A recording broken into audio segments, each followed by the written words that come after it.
Hello, everyone. Welcome to the new moon in Aries, exact at 10:23 a.m., on the 21st of March. This new moon, I'll give a quick snapshot, but I want to call out with it's flagged by two super powerful events. The first is the March equinox, which is just hours before the new moon. And it's helping us to remember the need for balance. Equinoxes are exact, no matter where you are in the world, same hours of daylight as nighttime. And I get in the podcast about the equinox and the new moon, how there's a really wonderful star that's conjunct Mars at the new moon, Betelgeuse. So have a listen to that. It's really all about the downloads of rebalancing divine masculine and divine feminine. So the stage for balance is set just hours before this new moon with the equinox. We move then pretty quickly into this new moon, tons of Aries energy, 4 planets in Aries, 2 asteroids in Aries, and then that Mars conjunction with Betelgeuse in the sign of Gemini, in the sign of Gemini. Duality is going to be something that we're going to be playing with here. And then I want to spend a little bit more time right now, because I didn't get to do it in the podcast, on what I think is going to be one of the major astrological events of this lifetime. This is only going to happen once in a lifetime. Pluto's moving out of Capricorn into Aquarius. I mentioned a lot of my podcasts that this is not something that's hard and fast. It is something that's going to be, this year we have 3 months. Starting on the 23rd of this month, Pluto's going to spend 3 months total in the sign of Aquarius. It's going to go back into Capricorn next year. But next year, it's only going to spend 3 months in Capricorn. It's going to spend 9 months in Aquarius. The following year, and until 2044, it's going to be completely in Aquarius. Pluto is, among astrologers, there's many of us who think of the outer planets as being the ones who are the most powerful. They're kind of overlooked. They involve a lot of subtle energy. They move very slowly.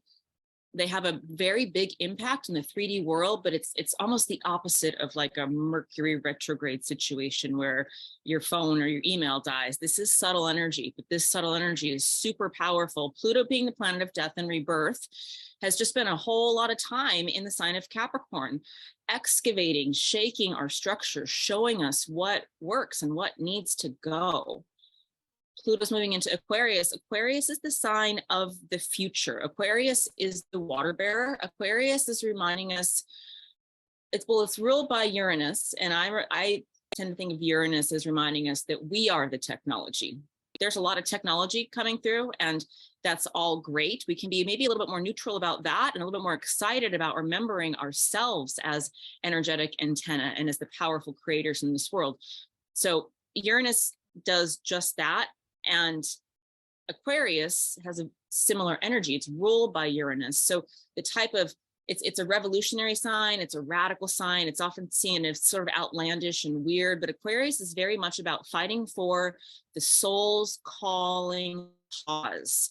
And there is some talk about new technology with Aquarius, but I want to remind us that the massive downloads that we're going to start to catch glimpses of only is that we are the technology.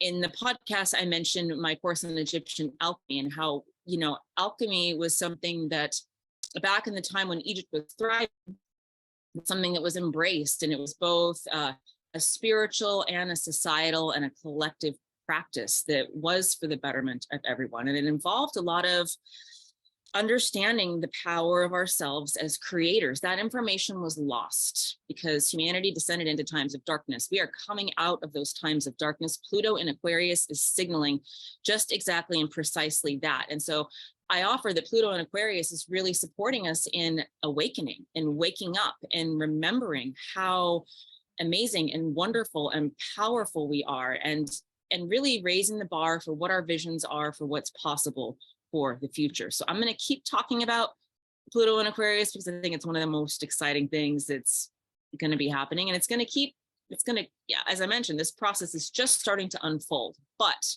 with this particular new moon, just a couple days right after the new moon, we have Pluto shifting signs, which is huge. So we're going to catch a little bit of an energetic glimpse during 3 months total of this year when Pluto's dancing in this sign as to what that means for our future into 2044 and beyond. And I think it's just so exciting. I think it's just so exciting for us to consider that maybe we did live lifetimes where we were enlightened and we hadn't forgotten how to use our third eye, how to read energy, how to create something from nothing.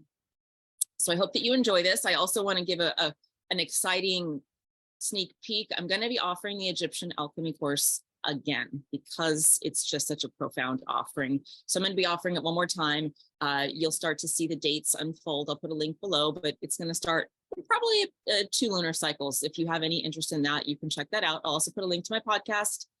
Happy new moon, happy equinox, and even better, happy Pluto in Aquarius. Tons of love.